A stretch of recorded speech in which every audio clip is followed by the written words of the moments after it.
If you're a person with any kind of influence, whether you're leading a big company, a small team, or even just your family, you eventually come face to face with this one fundamental choice.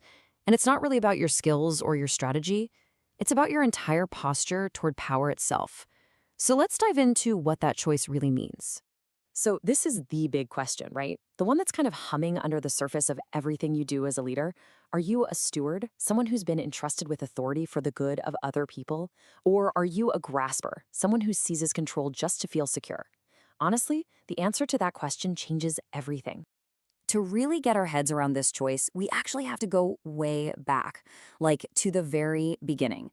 We're going to look at the first leadership test case in the story of Genesis, because this is where those two paths, grasping and stewarding, first split apart.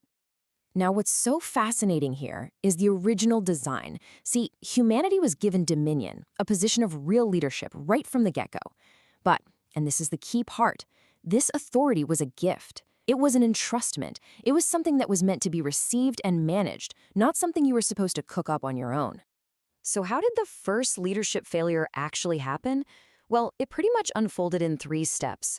First, you had this delegated authority. Then the temptation shows up. And it wasn't a temptation for more skill or more stuff, but for total autonomy. The whisper was, you can be the source of your own power.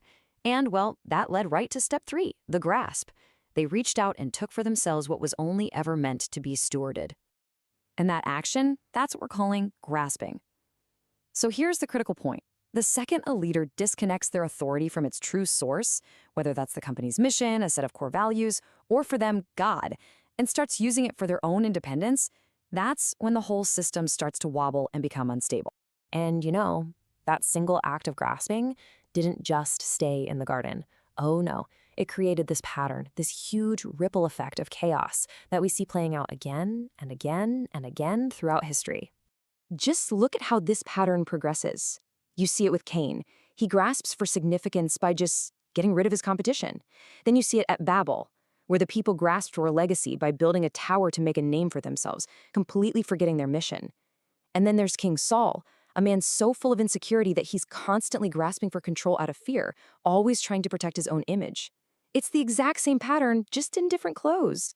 And this shows you exactly what grows from the soil of grasping. It's a pretty toxic recipe. It always leads to a culture of anxiety. It forces leaders to constantly manage their image. It creates this desperate, white-knuckled need for control over everything and everyone. And what's the end result? Fragmentation and division. Always. And this is the bottom line, the absolute truth of it. When a leader is operating from a place of insecurity, they don't just feel that themselves. They actually build that insecurity into the DNA of their organization or their family or their team.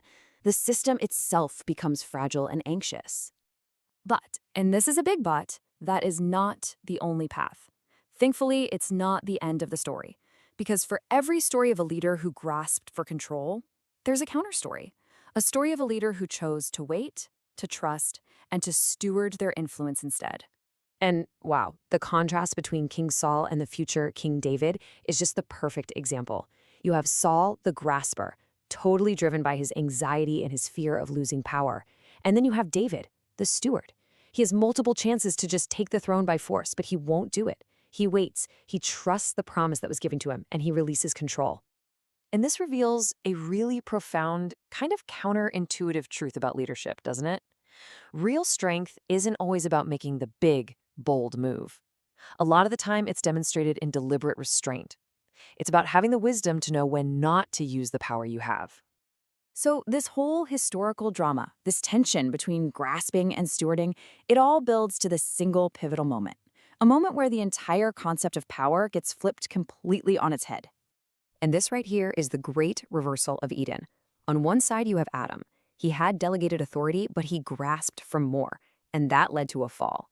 On the other side, in direct contrast, you have Christ. He had ultimate authority, all of it, but he didn't grasp it. He willingly surrendered it. And it was through that incredible act of surrender that he was ultimately lifted up. And what this does is it establishes a totally new model for leadership. We'll call it the kingdom pattern. And it teaches us that true, lasting authority isn't something you take by force. It's something you receive. It actually starts with service and surrender. And that becomes the pathway to genuine elevation. Okay, so that's all a fascinating ancient pattern, but it has very, very real, practical implications for us today.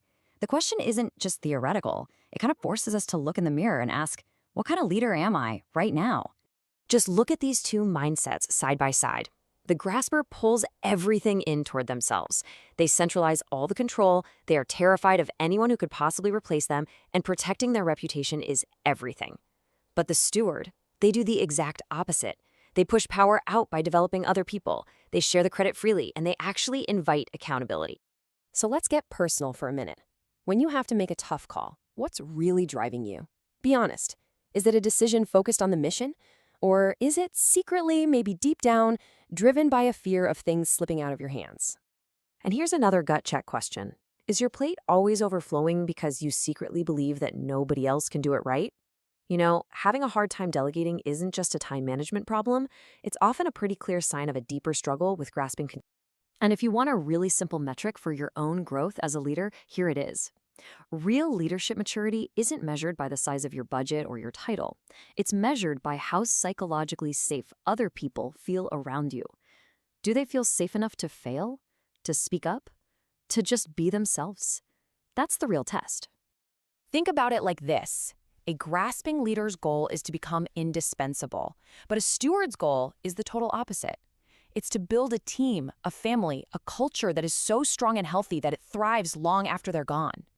So what does this redeemed steward-like leadership actually look like a Monday morning? Well, it looks like giving clear direction without dominating the entire conversation. It's holding people to high standards because you believe in the mission, not because you're insecure. It's making decisive calls that serve the organization, not your own ego. And it is always, always thinking about the long-term, generational impact. So, let's land the plane with this final thought. The ultimate measure of a leader's strength isn't really found in how tightly they can grip their power. It's found in their ability to hold it with an open hand, ready to serve, ready to empower, and when the time is right, ready to let it go.